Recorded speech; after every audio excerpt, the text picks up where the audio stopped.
උණුවෙන්ම රස වෑහෙන හරිම රසවත් ස්ට්‍රීට් ෆුඩ් එකක් කස්ටමර් කෙනෙකුට ඩිලිවර් කරන්න පුළුවන් නම් රෙස්ටුරන්ට් එකක අයිතිකාරයෙක් වෙන්නෙත් නැතුවම ඒක කොහොම අදහසක් වෙයිද? මොනතරම් සාර්ථක උපක්‍රමයක් වෙයිද? අද වීඩියෝ එකෙන් කතා කරන්නේ අන්න ඒ ගැන. කොහොමද ස්ට්‍රීට් ෆුඩ් ඩිලිවරි බිස්නස් එකක් පටන් ගන්නෙ කියන කාරණාව ගැන. රෙස්ටුරන්ට් එකක් කරනවා කියන්නේ ලේසි පහසු කාර්යයක් නෙමෙයි. වියදම් ටිකක් අධික ලොකු කාර්ය පටිපාටියක් තියෙන ටිකක් වෙහෙස මහන්සි වෙන කාරණාවක්. හැබැයි ඒක තුල ආදායම වැඩි වෙන්න පුළුවන්.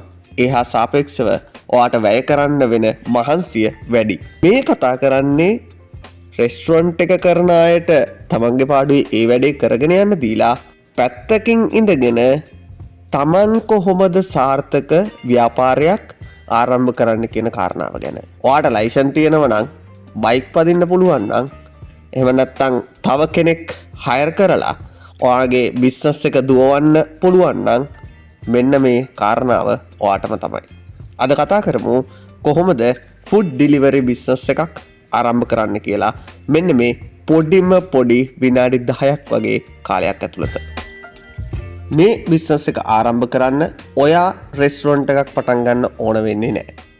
ඔයාට කරන්න තියෙන්නේ මාකට් එක ගැන පොඩි රිසර්ච් එකක් කරන එක. මම වෙනදා කියන වගේම මේ සරල ස්ටෙප් ටික තමයි හැම බිස්නස් එකටම අනුගමනය කරන්න තියෙන්නේ. මාකට් එක ගැන පොඩ්ඩක් හොඳට හොයලා බලන්න. මොන වගේ කෑමද කට්ටිය වැඩිපුර කන්නේ? මොන කඩෙන්ද වැඩිම ඉල්ලුමක් තියෙන්නේ? ඒ වගේම මේ කඩේ කොච්චර ප්‍රචාරණ කටයුත්තක් කරනවද? ඒ කඩේට ඉල්ලුමට අනුව සැපයුම දී ගන්න පුළුවන් වාතාවරණයක් තියෙනවද? මෙන්න මේ කාරණා ටික ප්‍රධාන වශයෙන්ම හොයලා බලන්න. උදාහරණයක් විදියට කිව්වොත් ශ්‍රී ලංකාවේ මාතර ප්‍රදේශයේ ප්‍රසිද්ධ කඩයක් තියෙනවා. මුළු ලංකාවෙම විතරක් නෙමෙයි ලෝකේ රටවල් වලට පවා කෑම යවන, කෑම ඩිලිවරි කරන. මොකද එයාලට ඒ තරම් ඉල්ලුමක් තියෙනවා. හැබැයි ඒ කඩෙන් කෑම එකක් අරගෙන කන්න අවස්ථාවක් නැති, මොකද ඒ තැනට ය아가න්න බැරි පිරිසක් අදටත් ඉන්නවා ඒ කඩෙන් කෑම එකක් කන්න ආසාවෙන්. මෙන්න මේ වගේ ඉල්ලුමක් තියෙන තැන් කීපයක් ගැන ඔයාලා පරීක්ෂණයක් කරන්න ඕන. ඒ දේ කරලා ඔයාගේ පැත්තෙන් හොයලා බලන්න ඕන මට මේ දේ කොහොමද කරන්න පුළුවන්. අන්න ඒ විදිහට තමයි මාකට් එක ගැන රිසර්ච් එකක් කරන්නේ. දෙවෙනි කාරණාව. ලීගලි පැත්තෙන් ඔයා බිස්නස් එක පටන් ගන්න යනවා නම් මේක රෙජිස්ටර් කරන්න ඕන. තුන්වෙනි කාරණාව. පිරිස අඳුනා ගැනීමක් ඔයා කරන්න ඕන. සමහර විට ගවර්න්මන්ට් ඔෆිස් එකක කට්ටිය වෙන්න පුළුවන්. එහෙම නැත්නම් මොනවා හරි ආයතනයක පිරිසක් වෙන්න පුළුවන්. එහෙම නැත්නම් කර්මාන්ත ශාලාවක පිරිසක් වෙන්න පුළුවන්. එහෙම නැත්නම් ස්කීම් එකක, ෆ්ලැට් එකක, ගමක, ඒ ප්‍රදේශයක පිරිසක් වෙන්න පුළුවන්. කොහොම හරි එක මාර්ගයක් ඔයා හදා ගන්න ඕන ඉස්සෙල්ලම. මොකද මේක සරලව පටන් ගන්න නිසා. මේක ව්‍යාප්ත කරගන්නේ පස්සේනේ. තමන්ගේ වැඩේ හරියට කරනව නන්නේ. ඉස්සෙල්ලා සරල ප්‍රදේශයක් අරගෙන, කුඩා ප්‍රදේශයක් අරගෙන ඒ ප්‍රදේශයෙන් ඔයා බලන්න ඕන මේක සාර්ථක කරගන්න පුළුවන්ද කියලා. උදාහරණයක් විදිහට අපි ගමු ඔයා යනවා මොනවා හරි අපි කියමු ප්‍රාදේශීය ලේකම් කාර්යාලයක්. එහෙම නැත්නම් මොනවා හරි රජයේ ආයතනයක්. එහෙම නැත්නම් ප්‍රයිවට් පොඩි ගාමන්ට් එකකට ඔයා ගිහිල්ලා දැනුම් දීමක් කරනවා. හරි මට පුළුවන් මෙන්න මේ ආයතනයෙන් ඔයාලට අවශ්‍ය කැම ටික ඩිලිවරි කරලා දෙන්න. මෙන්න මේ ආයතනයට මෙච්චර දුරක් තියෙනවා. ඔයාලා ඒ ආයතනයට කැම එකේ ගාණ කොහොමද ගෙවන්න ඕනනේ. මේ ඩිලිවරි ගාස්තුව මම මෙන්න මෙච්චර ගාණක් ගන්නවා. මොකද මෙච්චර කිලෝමීටර් ගාණක් තියෙනවා.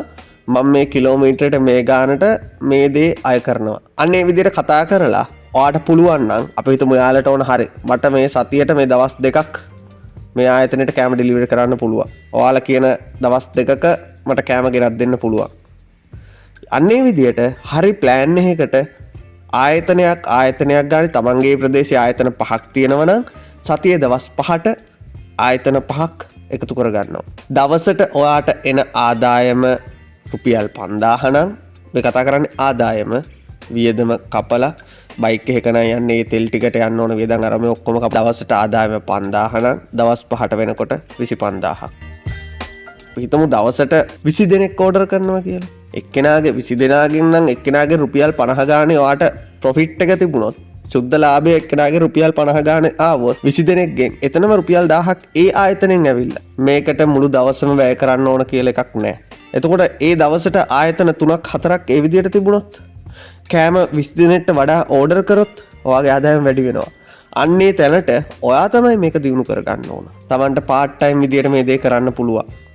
මොකද ආයතනයත් එක්ක ඔයාගේ ඇග්‍රීමන්ට් එකක් තියෙනවා. හරි. මම මේ දේ කරන්නේ මේ වෙලාව ඇතුළත. ලන්ච් ටයිම් එකේ නම් ලන්ච් ටයිම් එකේ, හවස කෑමකට නම් හවසට, උදේට නම් උදේට. එතකොට ඔයාගේ දවසේ වෙන කටයුත්තක් කරලා ඔයාට මේ කටයුත්ත කරන්න පුළුවන්. හරි ප්ලෑන් එකක් හදාගන්න ඕන. සතියේ දවස් 5 නම් ඔයා වැඩ කරන්නේ. ඒ සතියේ දවස් 5ට ආයතන ටික හරියට පෙළගස්ව ගන්න ඕන. තමන් යන මාර්ගය හරියට පෙළගස්ව ගන්න. මොකද තමන්ගේ දවසේ තියෙන වැඩ කටයුතු ටික පටලවාගෙන අනිත් එකට පනින්න යන්න එපා. එහෙම වුණොත් කස්ටමර්ට තමයි හානියක් වෙන්නේ. එහෙම වුණොත් ඔයාගේ බිස්නස් එකට තමයි හානියක් වෙන්නේ. කස්ටමර් රැක ගන්න ඕන හැමතිස්සෙම. කස්ටමර් තමයි දෙවිය වෙන්නේ අපේ බිස්නස් වල. කස්ටමර්ට හානියක් වෙන්නේ නැතුව ඔයාට ඒ දේ බැලන්ස් කරගන්න පුළුවන් නම් ඒ දෙයට යොමු වෙන්න.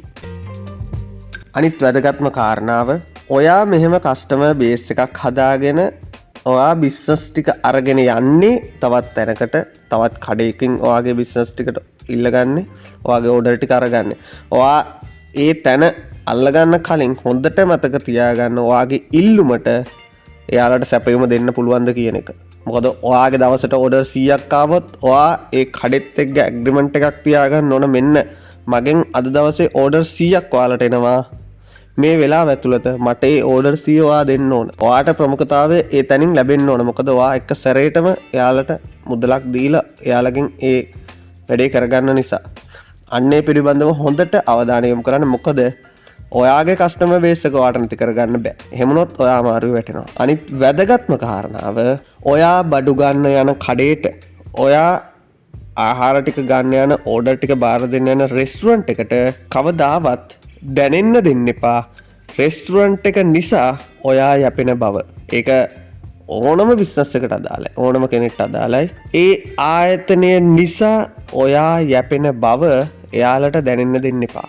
හැම තිස්සෙම ඔයා නිසා ඒ ආයතනයට, ඒ රෙස්ටුරන්ට් එකට, ඒ කෙනාට දෙයක් ලැබෙන බව, ඔයා නැති වුණොත් ඒ ආයතනයේ පාඩුවක් වෙන බවට ඇඟවෙන විදියට වැඩ කරන්න. ඒකට උදාහරණයක් මම කියන්න. ඔයාට කියලා හොඳ කස්ටමර් බේස් එකක් හදාගන්න ඕන. දවස ගානේ ඔයාගෙන් කෑම ඕඩර් 100ක් යනවනම් අර රෙස්ටුරන්ට් එකට, ඒ රෙස්ටුරන්ට් එකේ කෙනා ඔයාට වැඩි ප්‍රමුඛතාවයක් දෙන්න පෙළඹෙනවා. මොකද දවසේම එයාගේ කඩෙන් බිස්නස් වෙන්නේ කෑම ඕඩර් 50ක් නම් ඔයා කෑම ඕඩර් 100ක් වෙනම අරන් යනවනම් අර 50ට වඩා ඔයාට දෙන ප්‍රමුඛතාවය වැඩි. අන්න ඒක නිසා තමන්ගේ කස්ටමර් බේස් එක හදා ගන්න වෙනවා තමන්ට. තමන්ගේ වටිනාකම රැඳී පවතින්නේ තමන්ගේ කස්ටමර් බේස් එක උඩ මතය කියන කාරණාව අමතක කරන්න එපා. ඊළඟ පියවර විදියට හැමදාමත් කියන වගේම ඔයාගේ බිස්නස් එක ප්‍රොමෝට් කරගන්න ඕන. මේක දැන් අද කාලේ හැමෝටම Facebook කියලා එකක් තියෙනවා.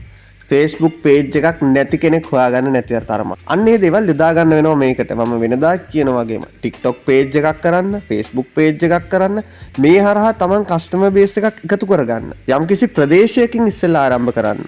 ඔයාට පුළුවන් හරි මෙන්න මේ ප්‍රදේශයේ මෙන්න මේ කඩෙන් මම අද දවසේ ඔයාලගේ මේ ප්‍රදේශයට කෑම ඕඩර් බාර ගන්නවා. ඕඩර් දෙන්න කැමති කෙනෙක් මැසේජ් එකක් දාන්න. WhatsApp group එකක් හදාගන්න. WhatsApp group එකට join වෙන්න. ඔයාලගේ ඕඩරේ වෙන්න මේ දවසේ බාර දෙන්න. අනිවාර්යෙන් කාලසටහනක් හදාගන්න. තමන්ගේ පැත්තක නම් එක දවසක යන්නේ පැති 5කට දවස් 5ක් බෙදලා තියාගන්න. මෙන්න මේ පැති 5ට මෙන්න මේ දවස් 5 තමයි එන්නේ. මෙන්න මේ වෙලාව ඇතුළත ඔයාලට මගෙන් ගන්න පුළුවන් කෑම ඕඩර් එක තමයි මේක. කැමති කට්ටිය දැනුම් දීමක් කරන්න. ඔන්ලයින් පේමන්ට් සිස්ටම් එකක් හදාගන්න. ගෙවීම් කටයුතු ඔයා බාර ගන්න. එයාලා ඔයාට මුදල් ගෙවුවට පස්සේ ඔයා තමයි අර ආයතනයට මුදල් ගෙවලා භාණ්ඩය ගන්නෙ. භාණ්ඩය බාර ගන්න. ඊට පස්සේ තමයි ඔයා තමයි කස්ටමර්ට ගෙනihin දෙන්නේ. මෙතෙන්දී ඔයාගේ ආයතනයේ ඔයා රෙජිස්ටර් කරලා නම් තියෙන්නේ. ඔයාට පුළුවන් පොඩි පැකින් එකක් ඔයා හරහා දාගන්න. එතකොට ඔයාගේ ආයතනය තමයි ප්‍රොමෝට් වෙන්නේ. හොඳ ලෝගෝ එකක් හදාගන්න, ඇහැට වදින, මතක හිටින කෑම පැකින් එක ලස්සනට හදාගන්න. ආයතනයෙන් කෑම ටික ගන්නවා තමයි, රෙස්ටුරන්ට් එකෙන් කෑම එක ගන්නවා තමයි ඔයා හරහානේ ඩිලිවරි වෙන්නේ. එතකොට ඔයාගේ ඩිලිවරි සිස්ටම් එක ඔයා ප්‍රොමෝට් කරගන්න ඕන. අඩුම තරමේ පොඩි ග්‍රොසරි බෑග් එකක් හරි ඩිසයින් කරලා ඒ බෑග් එක හරහා ඔයාගේ ආයතනය ප්‍රොමෝට් කරගන්න ඔයා වග බලා ගන්න ඕන. අවසාන කාරණාව විදියට කස්ටමර් ෆීඩ්බැක් එක කියන එක ගොඩක් වැදගත් වෙනවා. ඒ කාරණාව හොඳට මතක තියාගෙන තමන්ට අවශ්‍ය වෙන මේ ප්‍රධානම ටික පොඩියට හරි පටන් අරගෙන ඒ ටික සම්පූර්ණ කරගන්න. ඔයාට කස්ටමර් බේස් එකක් ඉන්නව නම් ඔයාට ඕන දෙයක් කරන්න පුළුවන්. එස්කිමෝ වරුන්ට හරි ෆ්‍රිජ් විකුණන්න පුළුවන් හැකියාවක් හදාගන්න. කාන්තාරේ ඉන්න මිනිස්සුන්ට හරි වැලි විකුණන්න පුළුවන් දක්ෂතාවයක් හදාගන්න. අන්නේ දේ තමයි කෙරෙන්න ඕන. අවශ්‍යතාවය නැති කෙනාටත් අවශ්‍යතාවයක් හදලා තමන්ගේ දේ කරගන්නයි පුළුවන් වෙන්න ඕන. හැබැයි අනිත් කෙනාට බලපෑමක් නොවන විදියට. අද අරගෙන ආපු මේ බිස්නස් අයිඩියා එක ගැන තරලව හිතන්න. හැබැයි ලොකුවට පටන් ගන්න. පුංචි අදහසකින් තමයි හැමදේම වෙනස් වෙන්නේ. ලෝකයක් දිනන්න පුළුවන් වෙන්නේ. ලෝකෙ දිනන්න බලාපොරොත්තුවෙන් ඉන්න බිස්නස් එකක් පටන් ගන්න අදහසක් තියෙන, ආසාවක් තියෙන හැමෝටම මේ වගේ තවත් වැදගත් වෙන සරල බිස්නස් අයිඩියා එකකින් ඊළඟ සතිය හම්බෙමු. මේ වගේ වීඩියෝස් ගැන දැනගන්න, මේ වගේ අයිඩියාස් ගැන දැනගන්න ඔයත් ආසන කරන්න ඕන එකම දෙයයි අපිත් එක්ක දිගින් දිගටම එකතු වෙලා ඉන්න. බොහොම ස්තුතියි.